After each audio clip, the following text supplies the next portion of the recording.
SVG charts are completely useless to blind users unless you make them accessible. Most developers just throw data visualizations on a page without thinking about screen reader users. Here's the secret. Accessible SVG charts aren't even that hard to create. Start by adding proper ARIA roles to your elements. Each bar in your chart should have a role of graphic symbol with attributes describing what it represents. Always include text alternatives. Use the title element for brief labels and the desk element for detailed descriptions. Consider adding a data table near your chart so users can access the raw information. Don't forget about keyboard users. Make interactive data points focusable with tab index equals 0 and create a logical tab order. Provide visible focus indicators that don't rely solely on color changes.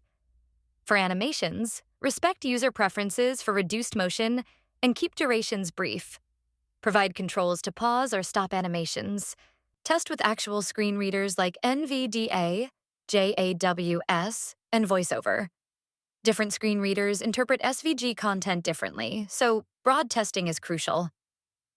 Beyond accessibility, these practices create better visualizations for everyone. Clear labels and logical organization help all users understand your data, not just those with disabilities. Making your charts accessible isn't just about compliance. It's about ensuring everyone can understand your data, regardless of how they access the web.